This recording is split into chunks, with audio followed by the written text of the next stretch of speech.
Hay conversaciones que llegan justo cuando las necesitas y personas que aparecen para recordarte quién eres e inspirarte hacia lo que puedes llegar a ser. A Jimena la conocí en un momento clave de mi carrera y desde ese día entendí que estaba frente a una mente brillante, pero un alma aún más extraordinaria. Jimena es innovación en un mundo donde la norma es repetitiva. Es ética cuando el ruido invita a no tomar decisiones difíciles. Es crecimiento cuando la industria se estanca, pero sobre todo es un ser humano profundo, transparente y noble. Qué privilegio poder aprovechar su corto paso por República Dominicana para inmortalizar en un método una de nuestras conversaciones que tanto me enriquecen el alma y la mente. Acompáñame a conocer el método de crecer en todo tiempo con Jimena Alguacil. Este episodio llega a ustedes gracias al Grupo Certeza, combinando la estrategia con la gestión de riesgos para llevar certeza a cada decisión. Acompáñame en esta misión de descubrir el método de mis invitados para que tú también lo apliques a tu vida. Yo soy Paola Romero y estás escuchando El Método, un podcast escrito con el corazón. Bienvenidos a un nuevo episodio del Método.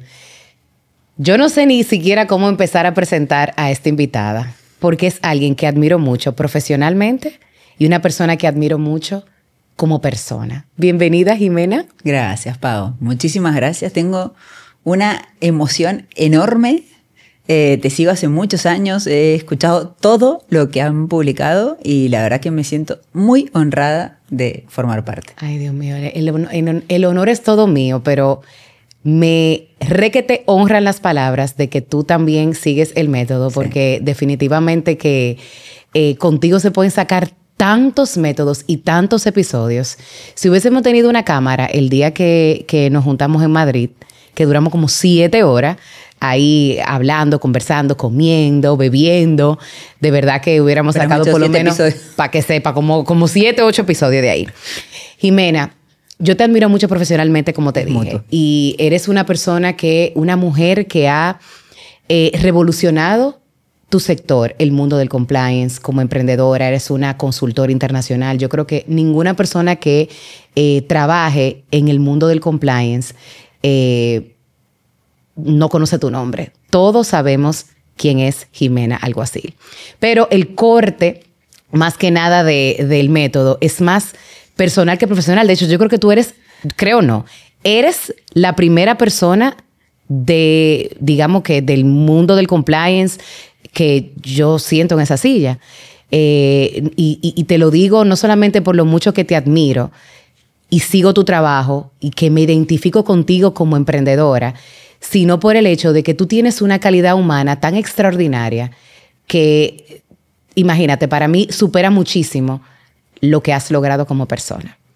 Así que la primera pregunta que te hago es, más allá del tema del compliance, ¿quién es Jimena? Ay, Pau, con esta introducción, esta pregunta, ¿quién es Jimena? Yo pienso que Jimena es una mujer, ante todo, mamá, esposa, amiga, profesional. Y Jimena es, como decía Ortega y Gasset, Jimena son sus circunstancias, ¿no? Creo que todos somos un poco las circunstancias que nos han pasado a lo largo de la vida, buenas y malas. Y pienso que es el resultado de las personas que han pasado a lo largo de nuestra vida, ¿no? De cuánto nos han hecho retroceder y avanzar, de cuánto nos han hecho evolucionar, de cuánto nos han hecho transformarnos, de todo lo bueno que han sacado de nosotros, a veces de lo malo. Y sobre todo de todos los aprendizajes, ¿no? Pienso, recién estábamos hablando de cuando nos conocimos en 2020 y cuántas cosas han pasado en 5 años y han sido solo 5 años, ¿no? Y en una época clave, un poco la transición de los 30 a los 40, ¿no? Que tanto te marcan, pero Jimena es eso, ¿no? Un poco de sus circunstancias y de todas las personas que han pasado a lo largo de su vida, ¿no? ¿Cómo fue tu niñez, Jimena? ¡Wow! Vamos a ir al profundo de una vez. Mi niñez fue una niñez compleja, muy compleja, al punto de que tengo el reto de que mi hijo tenga una infancia 100 veces mejor de la que yo tuve, ¿no? Fue una infancia muy resiliente. Pienso que esa sería la definición, pero de la que tengo muy pocos recuerdos, te confieso. Tengo como recuerdos muy aislados. Yo siempre digo que mi vida se divide en 2 etapas, antes de los 20 y después de los 20. ¿No? Estamos hablando de los primeros 20 años de vida, que no es poca cosa. Y de esa etapa no tengo como los mejores recuerdos. Pero siempre dije que los primeros 20 años eligieron mucho por mí y los próximos 20 años siguientes iba a elegir yo mucho por mí, ¿no? Entonces, fue una etapa muy marcada por profundos cambios, por mucha inestabilidad, sobre todo emocional, de la cual logré tener la capacidad de tomar lo mejor y crear una frase que a mí me ha ayudado mucho, que es: o lo cambias o lo aceptas, ¿no? Entonces, de determinadas cosas que han pasado, las he aceptado con mucho dolor o a veces con mucha tristeza, y en otros casos decir: oye, hay formas diferentes de hacer las cosas, vamos a hacerlo diferente y vamos a hacerlo a mi método, por así decirlo, ¿no? Así que yo pienso que ahí tuve ese reto de ser responsable de los próximos segundos años de mi vida, por así decirlo. Y creo eso que estoy muy orgullosa de ello, de con las poquitas herramientas que tuve, de poder haber revertido esa situación, ¿no? Y darle una vuelta a la vida, ¿no? ¿Y cuáles fueron esas primeras cosas que tú hiciste cuando tú empezaste a cambiar tus circunstancias? Lo primero que hice fue estudiar. Lo primero. Pienso que lo que marca a una persona en cuanto a su crecimiento, yo pienso que es la educación. ¿Vale? Tuve la fortuna de estudiar en una universidad pública, si no, no hubiera podido ser abogada, en la Universidad Nacional de Cuyo, en Mendoza. Y pienso que soy muy agradecida de haber estudiado en una universidad pública, porque si no, no lo sería hoy en día, ¿no? Y pienso que es el primer camino del cambio, el poder llegar a hacer eso, ¿no? Me costó, Paola, una barbaridad. Tardé 10 años en terminar la carrera. Una universidad muy, muy exigente. No te exigía cursado obligatorio, lo cual me venía bien porque yo tenía 2 trabajos. Trabajaba de 10 de la mañana a 10 de la noche y estudiaba las pocas horas de la noche durante la noche que podía, y los fines de semana a tope. Lo cual fueron años de mucho sacrificio, muchísimo sacrificio, de renunciar a salidas, de tener una vida adolescente, de renunciar no sé, a la diversión, ¿no? o a los hobbies, ¿no? Y mi hobby era estudiar Derecho. Fue mi hobby, porque era lo único que hacía en mi tiempo libre. Entonces, pienso que eso es vital, ¿no? Entender que hay un motor de cambio y que hay un motor de salida a determinada situación, ¿no? Obviamente que nada es gratis, ¿sí? Uno tiene que esforzarse todos los días, etcétera, en lograr ese objetivo. Y en segundo lugar, en tener la ambición de que siempre se puede estar mejor cada año. Es un tema que yo me lo repito cada enero del año siguiente, ¿no? Y cuando he estado sola y ahora en familia, oye, estamos mucho mejor que el año anterior. Y este año vamos a estar mucho mejor, que el anterior, ¿no? Entonces, pienso que ese punto es importante porque recuerdo que en ese afán de tener 2 trabajos y de cubrir algunas necesidades que se presentaban en la familia y tal, uno se podría haber obnubilado con ese salario que yo tenía hace 20 años. ¿Vale? O 22 años. Y mi abuela me decía: ay, Jimena, porfa, no dejes de estudiar. Le digo: no, abuela, le decía. Yo decía, Lela, mi abuela. No, yo quiero más. Yo quiero más. Entonces, pienso que ese punto de no conformarme o no conformarnos con determinadas cuestiones de, oye, ¿por qué más no?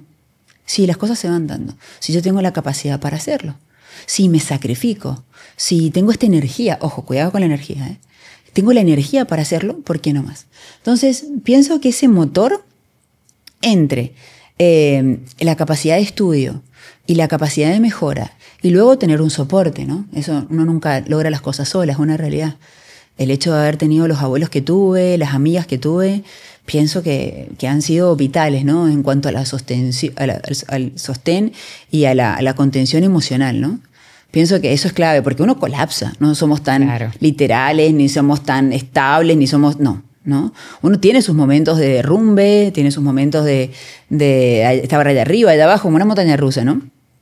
Pero lo cierto es que la combinación de estos tres elementos yo pienso que fueron los que marcaron mi segunda etapa de mi vida.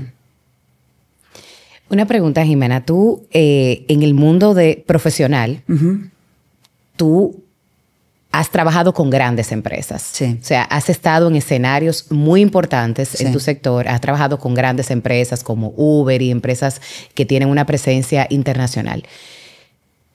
Esa ambición que señalas de buscar más, de crecer, de ir y que te lo digo, recuerdo una pregunta que te hice cuando estábamos en un bar en Madrid. Ya habíamos salido de comer, todas esas cosas. Y yo te había dicho como lo mucho que te admiraba y lo mucho que seguía tu trabajo. Y, o sea, tú estabas como que yo no he logrado nada. Y yo me quedé, pero si esta tipa dice que no ha logrado nada, pues nadie ha logrado nada en este sector. Y te pregunté que qué tenía que pasar en tu vida para tú sentirte exitosa. Te hago esa pregunta hoy otra vez, porque recuerdo que esa vez no me respondiste. Tú te quedaste como pensando y reflexionando. ¿Qué es el éxito? Entonces, ¿tú te sientes una mujer exitosa hoy? Mira, Pau, hay una realidad y es que a veces, como diría Víctor Frank, decía, vamos como pollo sin cabeza, ¿no? Por la vida, ¿no? La maternidad, el día a día, el emprender, etcétera, hace que uno vaya como un caballito sin mirar para los costados, ¿no? Esto lo rescato de un profesor en la universidad, cuando a veces yo me venía abajo por determinadas cosas que no llegaba y tal, me dijo, Jimena, hay que ser como los caballos. ¿Has visto que los caballos tienen aquí el rostro tapado y solamente pueden mirar para adelante? No mires para los costados, no mires quién logra esto, quién logra lo otro, quién logra más, quién logra menos. No. Es decir, cada uno tiene sus circunstancias. Entonces, cuando tú me hiciste esa pregunta hace un año atrás, es muy difícil analizarlo porque pienso que he sido como muy racional, he sido muy planificadora los últimos años, y he sido muy metódica. Entonces no he dado lugar a estas reflexiones. ¿No? Es decir, obviamente que agradezco todo el tiempo y miro para atrás y voy, wow, mira esto y tal, pero no me he puesto a pensar. Entonces, pienso que en ese momento no tenía el espacio para reflexionar en ese punto. Yo pienso que el éxito está en estar donde uno lo quiere, con quien quiere y haciendo lo que uno quiere. Entonces, que yo haya logrado constituir una familia que a pesar de no tener mentores o un apoyo extra adicional, etcétera, y trabajar de lo que no le gusta y vivir de eso, yo pienso que es clave de éxito, ¿no? Obviamente que uno luego se puede reinsertar y cambiar de visión y ponerse un bar en la playa, etc. Y ahí forma parte de ese éxito, ¿no? El éxito de tomar esa decisión, de hacer ese cambio. Pero yo pienso que ahora el éxito es eso, ¿no? Sí, yo me considero una persona exitosa porque he llegado a lograr constituir una familia, porque pienso que es un reto bastante importante en estos tiempos. Pienso que trabajar de lo que a uno le gusta hoy, no todas las personas pueden tener esa posibilidad.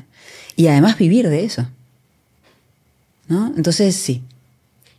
Mencionas lo de la familia y me encanta porque hemos conversado sobre que ser mamá y tener una familia bajo el modelo de parental no era algo a lo que tú aspirabas, o esa Jimena de la primera temporada, o digamos que durante los primeros, a lo mejor 3 décadas de tu vida, no era algo que tú tuvieses en tus planes. ¿Qué cambió y cómo eso cambió ese concepto que tú tienes de éxito en tu vida? Yo creo que apareció el padre. Muy importante. Importantísimo. Yo pienso que sí, que apareció Lucas en mi vida y alterarme toda la estantería, ¿no? Porque lo cierto es que yo venía, como te digo, muy, esto sí, esto no, muy marcado, muy, lo tenía controlado y tal, y lo cierto es que no. Lucas ha sido como un pilar clave de mi vida, ha sido un eje muy vertebral y una persona que a mí me ha dado mucha salud mental, que me ha dado mucho amor del bueno y mucha proyección, ¿no? Es una persona que, oye, mira, ¿qué piensas de esto? Esto me parece bien, tal. Oye, Lu, mira, me cancelaron un vuelo y tal, tranqui, no te preocupes. O, oye, Jimena, ¿por qué no te quedas una noche más y descansas y te tomas el día para ti? No sé qué. Son esas cosas que me considero muy afortunada de poder tenerlo. Obviamente tenemos una dinámica de equipo muy bonita también, una dinámica con mucha química y mucha física, ¿no? Es decir, esta dinámica que es necesaria, pero donde las cosas fluyen con una armonía maravillosa.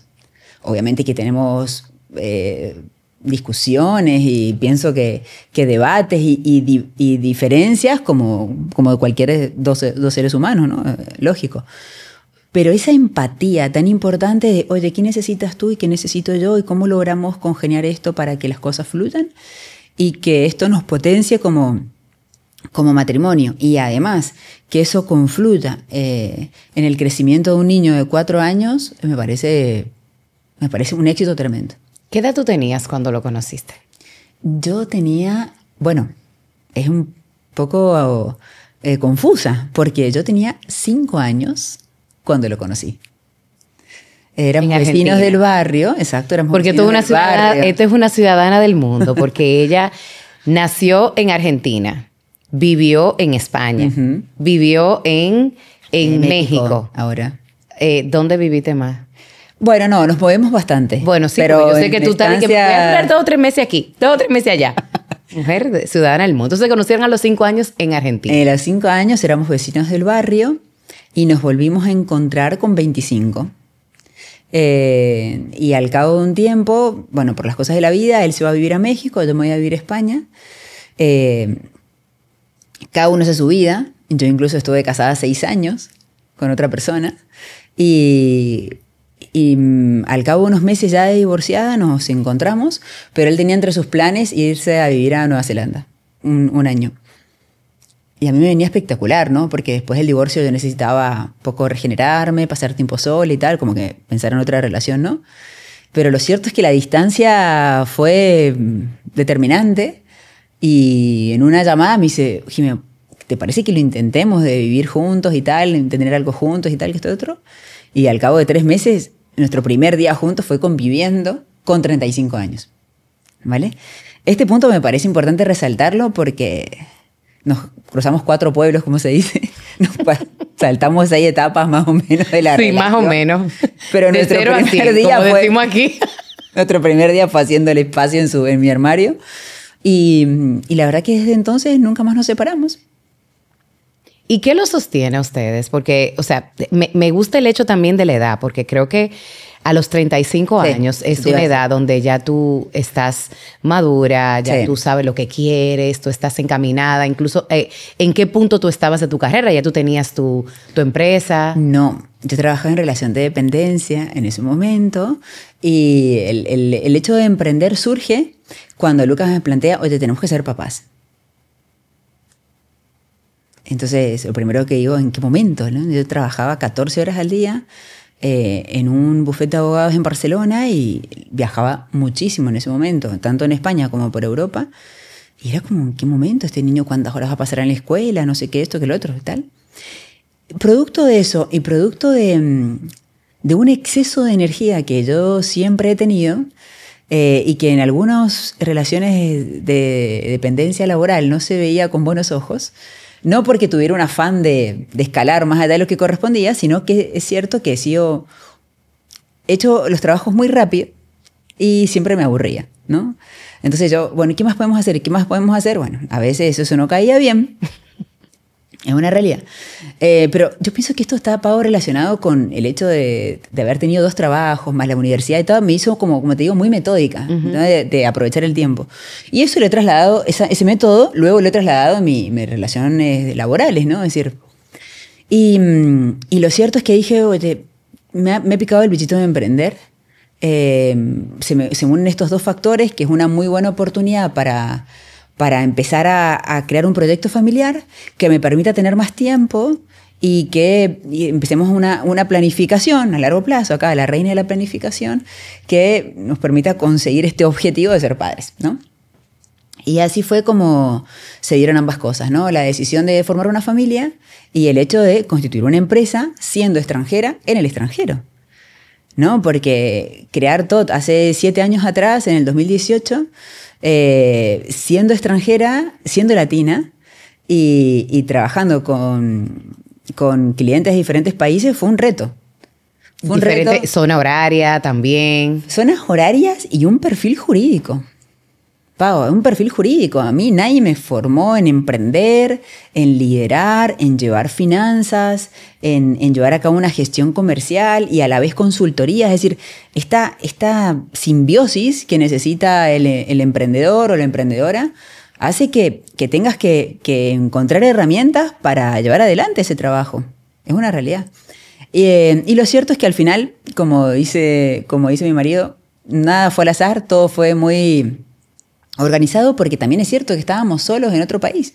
Entonces no era que yo podía llamar a mi madre y decirle, oye, mira, por favor, puede buscar al Peque a la escuela porque estoy morada. No, éramos 2 llevando adelante y remando este barco como podíamos, ¿no? Entonces, lo cierto es que al año y medio de haber emprendido y de haber creado la empresa, nos tomamos conocimiento de que íbamos a ser papás, ¿no? Y pienso que es el tiempo necesario para que la rueda empiece a girar, para que empiece a generar esa proyección, para que empiece a dar rentabilidad, básicamente. Es un tema que toda empresa necesita rentabilidad para funcionar. Pero el mayor logro en esos tiempos fue haber logrado, insisto, y no quiero ser redundante, pero siendo extranjera en el extranjero, haber captado 2 clientes, los más importantes en ese momento, que fue Uber en Latinoamérica y Globo en Europa, ¿no? Eso a mí me dio un chute de energía que fue, ¡pum!, como tirarme a la luna, ¿no? Ahí dije, wow, me parece que lo estoy haciendo bien, ¿no? Ese mismo que a veces es necesario que nos demos, decir, oye, claro. Bien, va bien, ¿no? Entonces, pienso que este fue el escalón que necesitábamos subir para empoderarnos, para tener confianza, para saber que a veces la intuición puede ser una buena guía. Me gusta eso que dices del tema de la intuición, principalmente porque una de las cosas que hemos conversado mucho es sobre emprender en este sector. Uh-huh. Trabajamos en un sector donde de alguna manera u otra estamos comercializando un aspecto técnico que muchas veces se romantiza, porque la gran mayoría de personas que trabajan en este sector o son consultores particulares o son servidores públicos o son empleados en empresas, grandes firmas que dan este servicio, en las Big Four, que dan este servicio, pero que de alguna manera u otra no tienen la responsabilidad de liderar un equipo, de pagar una nómina, etcétera. ¿Cómo fue para ti dar ese salto y cuáles han sido los principales retos que tú has afrontado trabajando o comercializando un sector tan fácil de romantizar como el cumplimiento, como la ética, como la integridad? Bueno, aquí hay un debate interesante, ¿no? Yo pienso que tenemos varios retos por delante, pero por empezar, ser conscientes de que aunque vendamos integridad, ¿no? El know-how y el tiempo de cada uno valen, ¿no? Es como llamar a un electricista. ¿Por qué vale más un electricista que un profesional de compliance, ¿no? ¿Por qué vale más? ¿Por qué a nadie le cuestiona el tiempo de un taller mecánico y sí los honorarios de uno, ¿no? yo pienso que ahí hay un reto, ¿no? Enorme en transmitir ese mensaje. Otra cosa, no sé, son honorarios exorbitantes, ¿no? Que a veces se dan en estas situaciones. Me ha pasado con varias organizaciones que me decían, oye, Jimena, pero mira, esta consultora a mí me cobraba $120,000 al año por el seguimiento y tú, no, bueno. ¿Entiendes? Es decir, esto es mi tiempo y mi know-how. Yo no te estoy cobrando honorarios por un edificio en zona prime, ni una estructura de 650 personas o 150 personas, no. Es una realidad, ¿no? Pero pienso que el gran reto ha sido el ejercicio de escucha. Pienso que es una de las cosas que más he encontrado en debilidad estos últimos años, ¿no? La escucha y la empatía, de ponernos en el lugar del otro y saber qué está necesitando y de qué manera puedes cubrir esa necesidad, ¿no? Luego hay muchos temas de urgencia, que es una realidad, muchas cosas urgentes que se presentan, muchas cosas urgentes también, importantes, a las urgentes las importantes, ¿no? Es decir, tener una protección de, oye, necesito esto urgente y que vayamos trabajando lo importante, ¿no? Pero pienso que sí, lo hemos hablado muchas veces de que uno... Hace poco un cliente me decía, cierto que tú viajas y facturas, ¿no? Entonces lo miro y le digo, sí, y pago 25 sueldos. Y me mira así como diciendo, oye, no todo lo que... No mires solamente la parte que te interesa, ¿no? Hay una parte de atrás que para mí es hiper gratificante. Para mí el día 30 no es un problema pagar sueldos, todo lo contrario. ¿No? Es el pago al talento que hace posible todo lo que hacemos. Que la gente nos elija, etcétera. No, todo lo contrario. Y no es un peso, pero hay una realidad que es importante que veamos en las organizaciones, ¿no?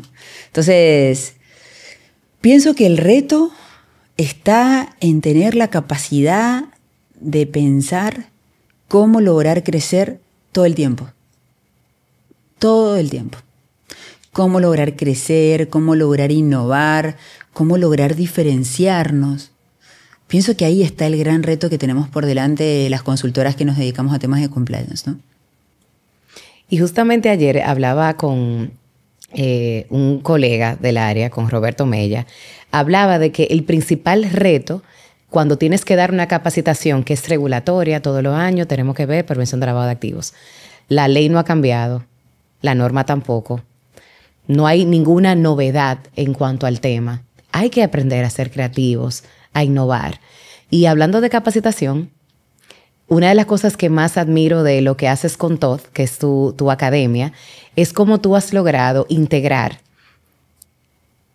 a distintos profesionales de distintos países con distintos temas. Y me gusta mucho porque con Academy yo siento que estoy haciendo eso, o la meta que quiero es llegar ahí. O sea, a mí no me interesa ser no sé qué del compliance. A mí me interesa tener una especie de hub donde los mejores profesionales en las mejores áreas, cada uno hablando del tema que domina, pueda formar parte. ¿De dónde viene ese sentido tuyo como de crecimiento en colaboración, de trabajo en equipo? Porque veo que no es algo que lo tienes únicamente integrado en tu profesión, porque también en tu familia, o sea, tu esposo también es parte del emprendimiento, del trabajo en equipo. ¿De dónde tú crees que viene eso? Yo pienso que lo más importante es que nadie crece solo. Eso es una realidad, nadie crece solo. Todo es posible gracias al talento que sumas y a ese equipo que generas, ¿no? Es decir, incluso hasta en temas de consultoría, Pau. Es decir, lo que ven 8 ojos, ven más 8 ojos que 2, ¿no? Eso es una realidad. Entonces, yo prefiero, a la hora de elaborar una propuesta, por ejemplo, de consultoría, pasar horas hombre, que es hora equipo, ¿entendés? Y que el cliente se sienta cómodo con ello, pero sabiendo que van a haber 4 personas dando su aporte, y no que se va a encontrar luego el honorario por 4, ¿no? Uh-huh. Que, oye, son 4 más, ¿no? Entonces, en el crecimiento, el talento humano es vital. Y en el crecimiento, la incorporación de tecnología es también vital. También vital. Hoy en día es un tema que hay que instalar, ¿no? Es decir, necesitamos talento, pero necesitamos también empezar a automatizar temas. Necesitamos valernos de agentes de IA, necesitamos valernos de asistentes virtuales, necesitamos Es innovar. Claro, hay que innovar. Y en el tema de las formaciones también. Nosotros no solamente tenemos la academia en la cual, oye, ¿por qué yo no estoy aprendiendo de ti? Que hemos tenido esta comida y que me ha parecido espectacular tu experiencia. Bueno, a mí es que nadie me invitó a dar clase. Tú tienes que ser profe, ¿no? Porque siempre digo, venimos a dejar huella y venimos a alzar la voz y al final transmitir todo lo que sabemos. Y hay unos profesionales en Latinoamérica, pero que rajan la tierra, que son pedagógicos, que son corporativos, que tienen experiencia, que están en la que han estado en la primera línea de batalla. Entonces, a esas personas hay que potenciarlas. Y tenemos la obligación, yo personalmente, y volviendo al origen de esta conversación, tenemos que democratizar el acceso a la educación. Hoy en día hay gente que ha pagado mucho dinero por formación y no encuentra trabajo. Entonces, nos encontramos en la obligación de democratizar el acceso a determinada formación. Y por otro lado, entender que la formación, como dices tú, la regulatoria y tal, necesita innovar. Hace poquito, esta mañana, en el 7º Congreso de Prevención contra el Lavado de Activos de la UAF, estaba como panelista y Babaji Cruz, que empezó a hacer unas preguntas bastante incisivas, me decía, ¿qué quieres que se lleven de esta sesión? Que hay que innovar. Y que hay un mito de que la formación tiene que ser aburrida y no tiene por qué ser así. No tiene por qué ser así. No, es que la formación es aburrida. ¿Por qué? ¿Por qué no hemos pensado qué contenido realmente vale la pena implementar? ¿Para qué lo estamos haciendo? ¿A quién lo tenemos que dirigir? ¿Y cómo vamos a medir eso? ¿No? Antes eran formaciones ultra teóricas y hoy en día hay que reforzar o medir el nivel de cultura de la organización sobre la base de dilemas éticos. ¿Te acuerdas cuando éramos más jóvenes y leíamos el libro Elige tu propia historia? ¿Por qué si yo diseño una formación y no le pregunto a la persona, ¿tú sabes lo que es un conflicto de interés? No, vamos a ir a un ejemplo. ¿Sabes dónde declararlos? No. Vamos a ir al formulario que tienes que completar. Pero si no, estamos armando formaciones genéricas, abstractas, que no tienen ningún impacto y que lo único que queremos es que el trabajador pulse play y ya. Uh-huh. Y ese no es el objetivo. Uh-huh. Hace 6 años atrás hicimos una formación en una entidad financiera en México que duró 1 hora y media en una sola cápsula. Tú imagínate una película. Un rollo tremendo. Hoy día han pasado 6 años y ahora son 90 cápsulas de 1 minuto. O 45 cápsulas de 2 minutos. Pero no más. Entonces, ¿nos estamos formando menos? No, nos formamos diferente. Porque el tiempo es más inmediato. Si se armó un debate tremendo cuando podíamos acelerar los audios de WhatsApp, ¿por qué nadie trasladó este cambio de mindset, este cambio de chip a las formaciones? Cuando hoy es imposible seguir formando como lo venimos haciendo. Entonces, pienso que hay tantas herramientas hoy para reforzar ese impacto y ser conscientes, esto es un punto muy importante, de las consecuencias que tiene hacer ese cambio de mindset. ¿Por qué? Porque aumenta el uso del canal ético, porque refuerzas la cultura de la organización, porque todo el mundo comprende los riesgos y los controles, porque hay un sentido de pertenencia y de cohesión a la organización, porque cumples cabalmente con las auditorías, porque lo puedes acreditar fehacientemente, porque marcas una diferencia en el mercado, porque retienes talento. Hoy día hay un reto en que Compliance se está volviendo un elemento vital para la atracción y retención de talento. Entonces, pienso que tenemos el reto de sentarnos, ahora que empieza el próximo año, dentro de poco, decir, oye, ¿y qué puedo hacer diferente? Pues un montón, todo. Y el principal indicador van a ser tus encuestas de satisfacción. Medirlas. ¿Qué tú crees que está afectando el tema de la retención de talento en este sector? En este sector. Aunque yo creo que es un tema general. Me imagino que tú, que tienes una empresa, que tienes muchos colaboradores, también tienes otras áreas, finanzas, administrativo, temas así. O sea, ¿cuál tú crees que es el principal reto? Y que también estamos en culturas completamente distintas, porque los colaboradores que tienes están en distintos países también. Sí. Yo pienso que la flexibilidad, ¿no? Pienso que eso es un reto, la flexibilidad, que las personas puedan trabajar en diferentes horarios o en diferentes lugares. Esto que impuso la pandemia y que luego se ha ido cortando, ¿no? Yo pienso que las empresas han perdido mucho talento por el no al trabajo en remoto. Es cierto que no todo el mundo se lo puede permitir. Imagínate un bombero estar dirigiendo apagar un incendio por videollamada. Obviamente que no sería factible, ¿no? Pero pienso que la falta de flexibilidad es un reto. Por otro lado, no lo quiero decir en sentido negativo, pero las generaciones que vienen son un reto también, ¿no? Los famosos centennials, que en algunas organizaciones han puesto patas para arriba a todo, en el sentido de que, ¿por qué tengo que trabajar tantas horas? ¿Por qué esto? ¿Por qué el otro? No vienen al puesto del primer día y tal. No soy experta en recursos humanos, pero un poco lo que advertimos en las organizaciones. Y pienso que el tema de la flexibilidad, pienso que hoy es clave. La gente está buscando hacer lo que le gusta, cuando le gusta y mientras cumple los objetivos no tener demasiadas exigencias, ¿no? Todo lo que tú nos has planteado de tu vida, de tu crecimiento, de cómo tú elegiste cambiar tus circunstancias, cómo tú pasaste de ganar bien a querer ganar mejor porque tú querías adaptar tus ingresos y lo que querías hacer a un nuevo estilo de vida que ibas a perseguir cuando te enfocaste en tener tu familia.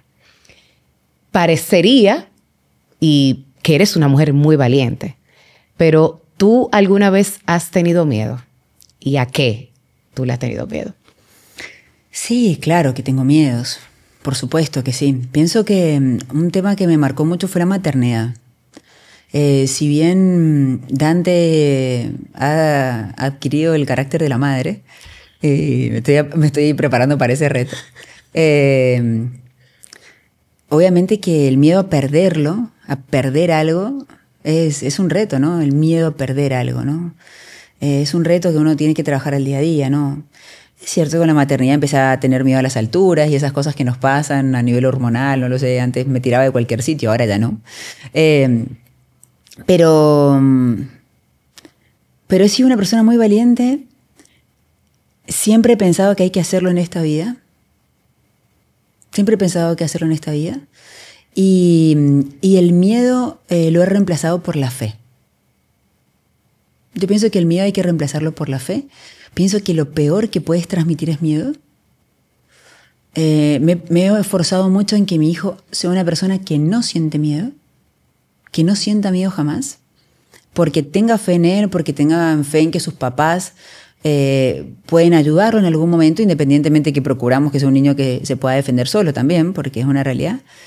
Pero pienso que la fe en uno es vital.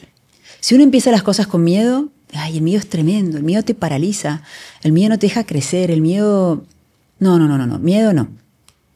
Pero tal vez con los años he sido más prudente, ¿no? Te pongo un ejemplo. Pau, es decir, hace 5 años yo me fui de España embarazada a México, en plena pandemia, a buscar médico, hospital, clínica, todo. Ahora con 42 no sé si lo haría de nuevo, ¿entiendes? No sé si lo haría de nuevo. Pero se dio así y lo cierto es que funcionamos así y tuvimos mucha fe en que todo iba a salir bien. Digo, ¿qué puede salir mal? Tengo fe que todo va a salir bien y así fue, tuve un parto maravilloso.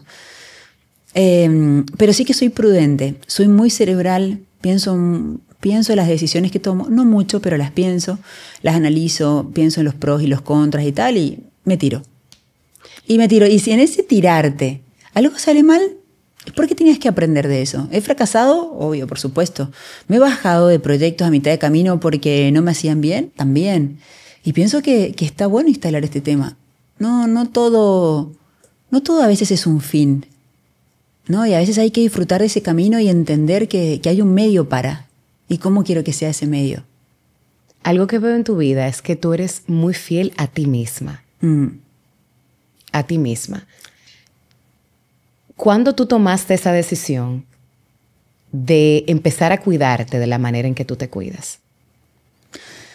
Yo pienso que con la maternidad. Ser mamá a los 38 años a mí me hizo ver que tenía casi la edad de mi abuela cuando mi abuela fue abuela. ¿Vale? Entonces son cosas que decís, oye, momento, este niño necesita una mamá activa, vital, plena, en forma y que pueda andar en bicicleta dentro de 10 años y que pueda subir a una montaña o que pueda... y pienso que tenemos ese reto.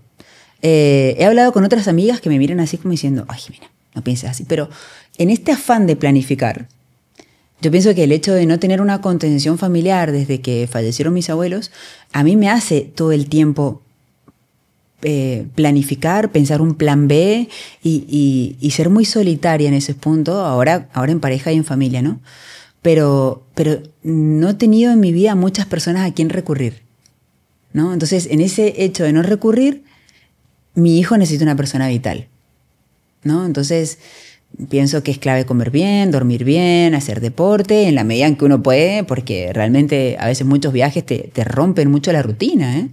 Pero pienso que el hecho de que llegue una nueva vida a tu vida hace que tengas que cambiar esa vida. O no cambiarla, sino dar una vuelta. ¿Quiénes fueron tus abuelos para ti?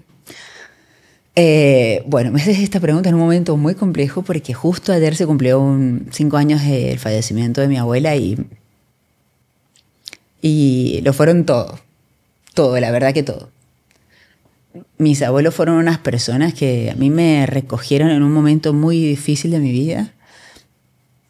Y cuando dicen que el amor lo cura todo, es una realidad, ¿no?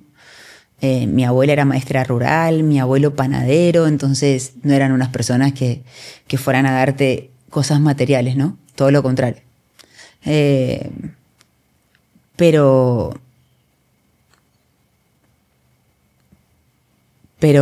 el apoyo que yo he tenido en ellos ha sido vital. Yo recuerdo mi abuela, algunas anécdotas, me acuerdo cuando fui a rendir la asignatura Obligaciones en Mendoza, salgo del examen, que era un examen oral con bolillero, uno sacaba bolita y le tocaba esa asignatura y tal, que esto, que el otro, y me dice mi abuela, ¿qué bolita te tocó? 9, lee la 9, y me dice mi abuela, ¡ah! La de pago la sabías súper bien, ¿no? Entonces, esa complicidad que yo tuve con mi abuela siempre fue increíble. Siempre. Siempre fue una persona que estuvo al lado mío, apoyándome, conteniéndome. Y luego, cuando fui a estudiar a España, en la carrera, fue exactamente igual, ¿no? Fue una persona presente, contenedora, fiel, amorosa. Y yo he tomado muchas cosas de ella, ¿no? Dicen que uno se mimetiza con las personas que se rodean. Mi abuela era tan buena anfitriona que yo, por ejemplo, no pude ir a una casa con las manos vacías, ¿no? Y le digo a mi marido, para aquí, que voy a llevar una cosa. Ay, Jimena, ¿entiendes? Pero mi abuela tenía esas cosas, ¿no? Viene alguien tal. Lela, viene una amiga a estudiar. Ay, y ella preparaba toda una comida, nos subía comida, nos bajaba esto, nos traía esto y tal. Y esa es una forma de dar amor. Es pasar tiempo, estar en esos detalles. Uh-huh. Mi abuela estaba en muchos detalles. Mira, te he comprado esto para que vayas al examen. O me acuerdo que yo bajaba ya arreglada para ir a trabajar y me había preparado todos los tuppers para que yo tuviera todas las comidas de aquí a 12 horas, ¿no? Esa contención me parece que fue el acto de amor más grande que yo recibí. ¿Tú sientes que, porque viendo la cronología de tu vida, que Dante llega a tu vida en un momento donde tu abuela había fallecido justamente un año alrededor de su fallecimiento? No, Dante, es decir, mi abuela fallece cuando yo estoy de 6 semanas de embarazo. Sí. Tú sabes que yo soy muy creyente. Yo creo que Dios siempre tiene formas de manifestar su amor a través de las personas que nos rodean. Y de alguna manera u otra siento que Él vino a darte esa contención de amor que tú tuviste a lo largo de tu vida con tu abuela. Sí, yo pienso que en ese momento obviamente uno busca respuesta y no encuentra, ¿no? En ese momento de duelo tremendo, yo pienso que resonaban en mi mente palabras de mi abuela diciéndome, ahora tienes, es decir, tienes que estar bien, en primer lugar, y ahora tienes algo muy importante en lo que pensar, ¿no? Este tema me parece importante porque yo no tenía tiempo de deprimirme. No tenía tiempo ni tenía opción de deprimirme, porque estaba embarazada y yo era muy consciente de cómo el embarazo repercute luego en el día a día de un niño ya recién nacido, ¿no? Entonces, creo que me esforcé mucho por hacer ese duelo con ese bebé que estaba en mi panza, en pensar todo lo positivo y las memorias y los recuerdos que me había dejado mi abuela, y en ser conscientes de que venía lo mejor de mi vida luego que se fuera lo mejor de mi vida. Pienso que nada fue al azar, porque a mí me hubiese costado mucho salir del duelo de la partida de mi abuela si no hubiera estado embarazada. Entonces, pienso que nada es al azar y que todo pasa como tiene que pasar y uno tiene que recibir las cosas como vienen, con mucha apertura, con mucho optimismo, y sobre todo con una proyección a futuro, decir, recuerdo las vacaciones con ellos, las enseñanzas, los días juntos, las noches de carta, es decir, de todo, ¿entiendes? Entonces era como, bueno, hay que a veces saber hacer duelos, despedirse, porque cumplieron su ciclo. Cumplieron su ciclo. Ay, hermana, yo no quiero parar. No paremos. Yo siempre estoy de que, Dios mío, yo no quiero nunca terminar ningún episodio. Jimena, yo quiero decirte, yo te lo he dicho muchas veces, pero tú eres muy especial para mí y eres muy especial en mi carrera.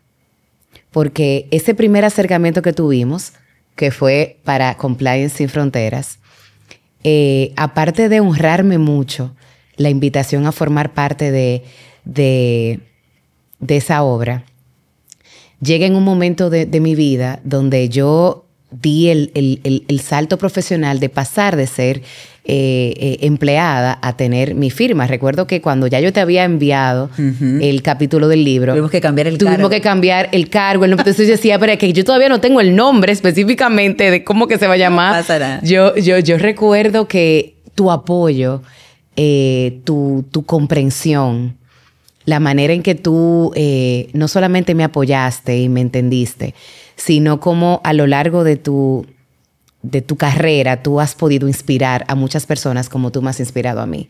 Incluso cada vez que nosotros tenemos una conversación, que me siento tan honrada de que esta conversación haya quedado grabada, porque sé que va a edificar a muchas personas, no solamente de cara a nuestro sector de compliance, sino a muchos emprendedores, a muchas madres y muchas mujeres que tienen 38, que tienen 39 años y que todavía no han tenido el privilegio de ser mamás y tienen temores, tienen miedos, entienden que no están a tiempo. Y puede ser una barrera. Exacto, que puede ser una barrera.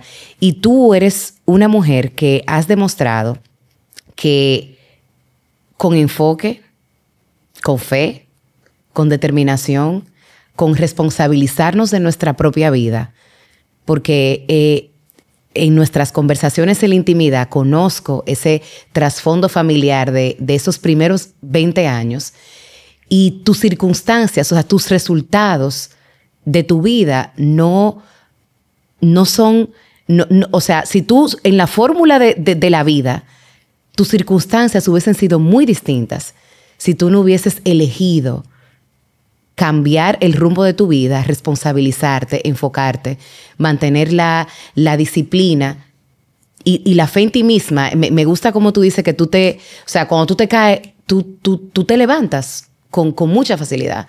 Gracias de verdad, Jimena, por inspirarme, por acompañarme, por ser una gran amiga, por ser una profesional que admiro profundamente y porque no solamente en este método que está aquí, sino en el método que tú has decidido formar con cada decisión que tú has tomado, tú has definido muchas cosas en mí De verdad, a veces, y te lo dije ese día que nos juntamos en Madrid.